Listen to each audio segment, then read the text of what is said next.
Cordial saludo. Capítulo 16.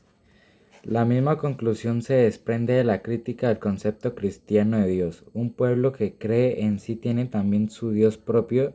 En él venera las condiciones gracias a las cuales prospera y domina. Sus virtudes proyecta su goce consigo mismo. Su sentimiento de poder es un ser al que puede dar las gracias por todo esto. Quien es rico ansía dar, un pueblo orgulloso tiene necesidad de un Dios para ofrendar. Dentro de tales premisas, la religión es una forma de la gratitud. Se está agradecido por sí mismo. Para esto se ha menester un Dios. Tal Dios debe poder beneficiar y perjudicar, estar en condiciones de ser amigo y enemigo. Se lo admira por lo uno y por lo otro. La castración antinatural de la divinidad en el sentido de convertirlo en un Dios exclusivo del bien. Sería de todo un punto indeseable en este orden de ideas. Se necesita del Dios malo en no menor grado que del bueno, como no se debe la propia existencia a la tolerancia y la humanidad. ¿De qué serviría un Dios que no conocería la ira, la venganza, la envidia, la burla, la astucia y la violencia? Que a lo mejor hasta fuera ajeno a los ardeurs inefables del triunfo y de la destrucción. A un Dios,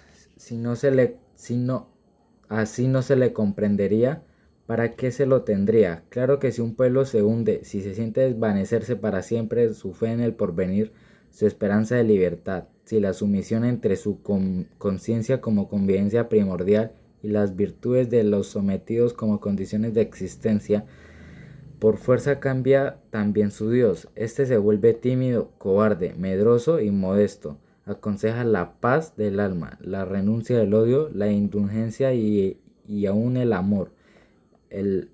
Al amor al amigo y al enemigo. Moraliza sin cesar, penetra en las cuevas de todas las virtudes privadas y se convierte en Dios para todo el mundo, en particular cosmopolita. Si en un tiempo representó a un pueblo, la fuerza de un pueblo, todo lo que había agresivo y pletórico en el alma de un pueblo, ahora ya no es más que el buen Dios. En efecto, no existe para los dioses otra alternativa o son la voluntad de poder, y mientras lo serán dioses de pueblos son la importancia para el poder, y entonces se vuelven necesariamente buenos. Capítulo 17. Donde quiera que declina la voluntad de poder se registra un decaimiento fisiológico, una decadencia, la divinidad de la decadencia, despojada de sus virtudes e impulsos más viriles, se convierte necesariamente en el Dios de fisiológicamente decadentes, de los débiles. Esto no se llaman a los débiles, sino los buenos. Se comprenderá sin necesidad de ulterior sugestión en qué momentos de la historia es factible la ficción dualista de un Dios bueno y otro malo. Llevamos por el mismo instinto con que degradan a su Dios, al bueno en sí. Los sometidos despojan de todas sus cualidades al Dios de sus vencedores. Se vengan de sus amos dando al Dios de los mismos un carácter diabólico. Tanto el Dios bueno como el diablo son engendros de la decadencia.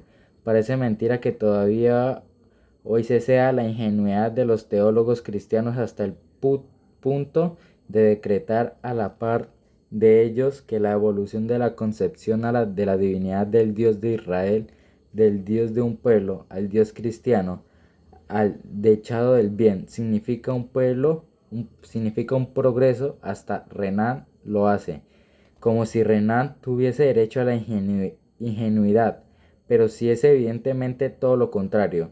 Si todas las premisas de la vida ascendente, toda fuerza, valentía, soberbia y altivez, quedan eliminadas de la concepción de Dios, si éste se convierte paso a paso en símbolo de un bastón para cansados, de un salvavidas para todos los náufragos, si llega a ser el Dios de los pobres, pecadores y los enfermos por excelencia y el atributo salvador, redentor, queda, por así decirlo, como el atributo propiamente dicho de la divinidad, que indica transformación semejante. Tal reducción de la divinidad, claro que el reino de Dios queda así ampliado. En un tiempo Dios no tuvo más que su pueblo elegido. Luego, al igual de su pueblo, llevó una existencia trashumante y ya no se radicó en parte alguna hasta que, al fin, gran cosmopolita, se encontraba bien en todas partes y tenía de su parte el gran número.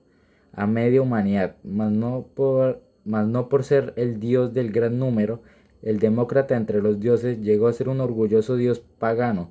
Seguía siendo judío, el dios de todos los lugares y rincones oscuros, de todas las barriadas malsanas del mundo entero.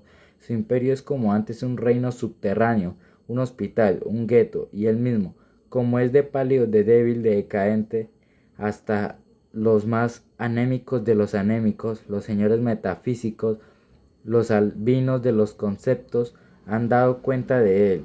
Estos han tejido tanto tiempo su tela en torno a él que, hipnotizado por sus movimientos, terminó por convertirse a su vez en araña, en metafísico.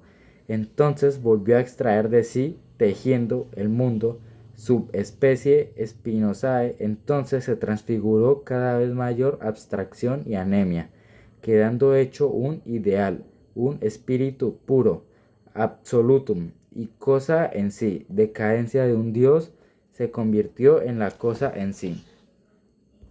Capítulo 18. La concepción cristiana de Dios. Dios como Dios de los enfermos, como araña, como espíritu, es una de las más corrompidas que existen sobre la tierra. Tal vez hasta el marque el punto más bajo de la curva descendente del tipo de la divinidad. Dios, degenerado en objeción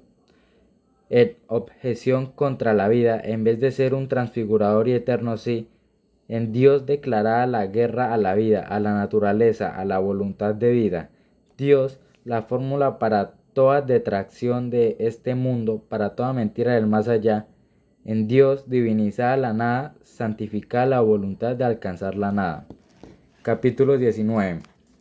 El hecho de las vigorosas razas del norte de Europa no hayan repudiado al Dios cristiano ciertamente no habla en favor de su don religioso. Para no decir nada de su gusto, debieron haber dado cuenta de tan morboso y decrépito engendro de la decadencia. Por no haberlo hecho, pesa pobre ellas un triste sino.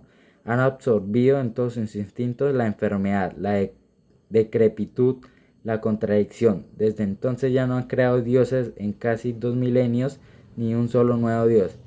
Impera todavía, y como a título legítimo, como ultimum y maximum del poder creador de dioses, del creator spiritus en el hombre. Este lamentable dios del monótono teísmo cristiano, ser y vidrio hecho de cero, concepto y contradicción en el que están sancionados todos los instintos de decadencia, todas las cobardías y cansancios del alma.